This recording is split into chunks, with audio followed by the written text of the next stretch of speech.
Custo de vida, emprego e desemprego, cesta básica, tarifas públicas, salário mínimo. Agora, na Brasil Atual, a análise do DIEESE. E nós vamos fazer contato agora com o diretor adjunto do DIEESE, José Silvestre. Bom dia, Silvestre. Bom dia, Adolfo. Tudo bom? Tudo certo, Silvestre. Ontem nós tivemos uma pesquisa do Datafolha publicada no jornal Folha de São Paulo, mostrando que para 69% da população, praticamente 7 em cada 10 brasileiros acham que a situação do país não vai melhorar. Inclusive, para 41% dos entrevistados, a expectativa em relação à situação econômica é de piora. Esse pessimismo é justificado, Silvestre? Olha, plenamente justificado. E é interessante notar que esses resultados são muito parecidos com o da pesquisa anterior, que foi feita em agosto, né? Você tem percentuais muito parecidos, muito semelhantes, né?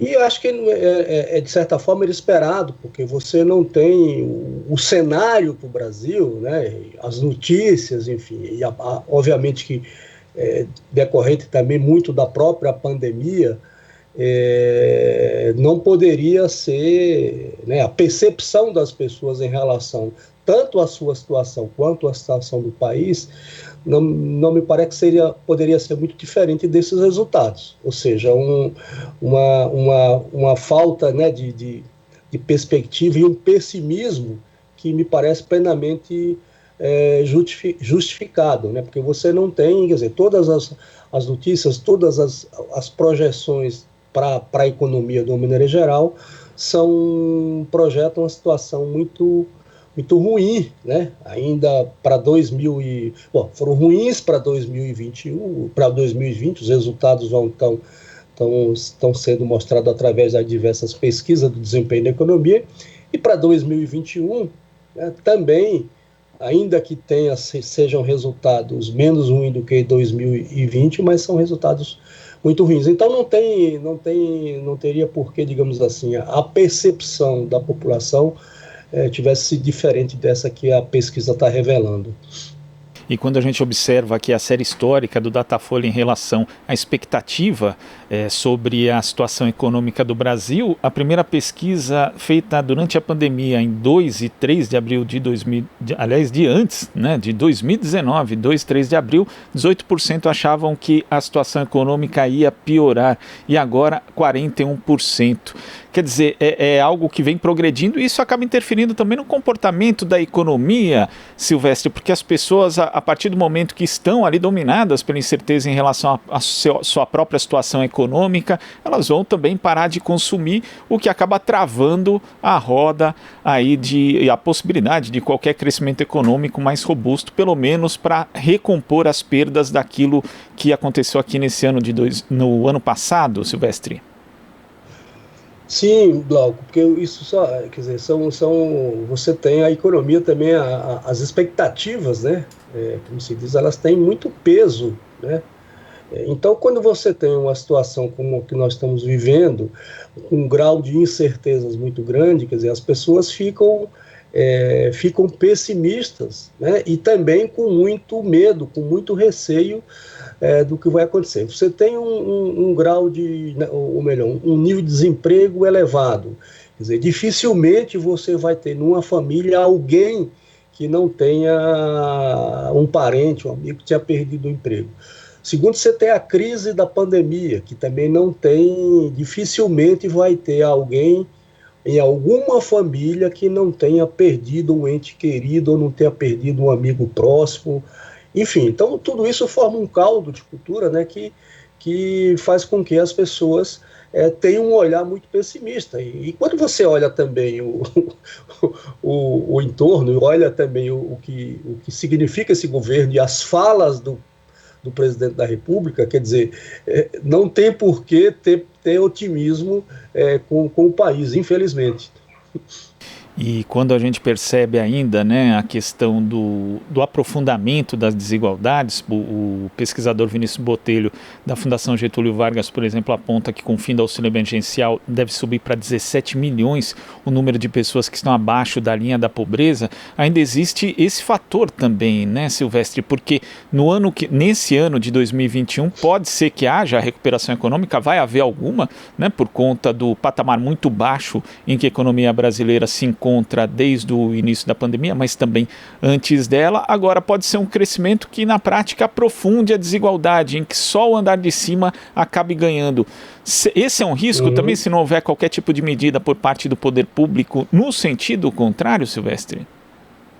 Acredito que sim. Quer dizer, se você não tiver políticas públicas, iniciativas do governo no sentido de criar condições de amenizar, né, a situação dessas pessoas que estão desempregadas, perderam a sua renda, né, e de alguma forma foi compensada, ainda que parcialmente, por iniciativas como o do auxílio emergencial. Quer dizer, se você não tem um auxílio emergencial, se você não tem uma política, por exemplo, de crédito para os micro e pequenos negócios, para os micro e pequenas empresas, né, que foram as mais afetadas, né?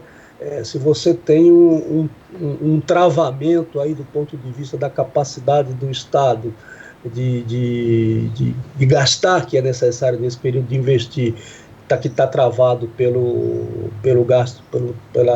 teto de gastos, né?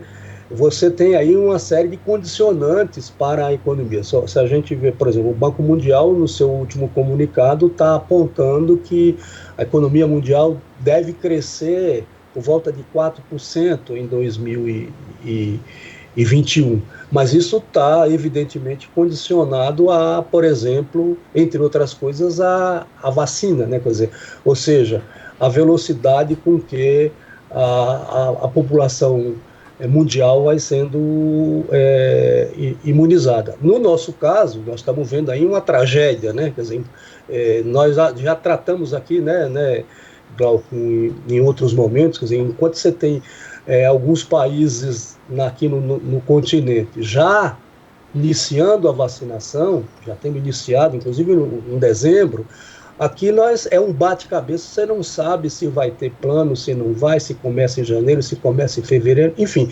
Então tudo isso gera muita incerteza em relação ao desempenho da economia. Agora é fundamental que esse governo tivesse essas iniciativas para amenizar a situação dessas pessoas, né? Quer dizer, o fim do auxílio emergencial vai ser uma tragédia, porque a economia, ainda que recupere, e as projeções estão indicando alguma recuperação, você não vai ter a retomada do emprego, você não vai ter a retomada da renda, enfim. Então as pessoas vão depender desse apoio, né, por parte do poder público, por parte do Estado, através dessas políticas de transferência de renda para as pessoas poderem enfrentar, né, as dificuldades aí, porque, veja, a pandemia, como eu falei, você tem um legado de 2020 que deve perpassar grande parte, se não todo o ano de 2021. Agora, Silvestre, o presidente da República disse ontem que o Brasil estava quebrado e que não consegue fazer nada. Muita gente viu uma contradição em relação ao discurso otimista do ministro Paulo Guedes, mas não existe, na verdade, uma convergência, porque ambos, na verdade, um com esse tipo de discurso e o outro com um tipo de discurso diferente, não querem, na verdade, aprofundar ainda mais o ajuste fiscal, a questão da austeridade fiscal, ou seja, o Estado gastando menos e privilegiando determinados setores? Ali eu acho que tem o Guedes tentou, de alguma forma, né, digamos assim, consertar a bobagem, né, as bobagens que o Bolsonaro fala diariamente, né. Agora, a situação do país é uma situação crítica, né? E situação crítica, sobretudo porque você tem esses gestores à frente da nossa república, né?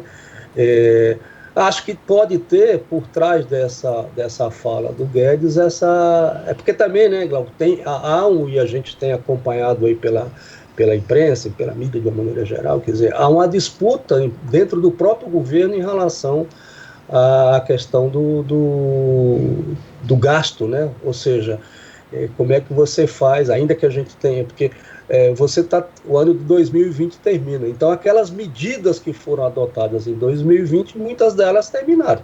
Então, citar 2 exemplos apenas, o auxílio emergencial e aquela outra medida que dava apoio, por exemplo, de crédito para as empresas, e também aquela para manutenção do emprego e da renda, né?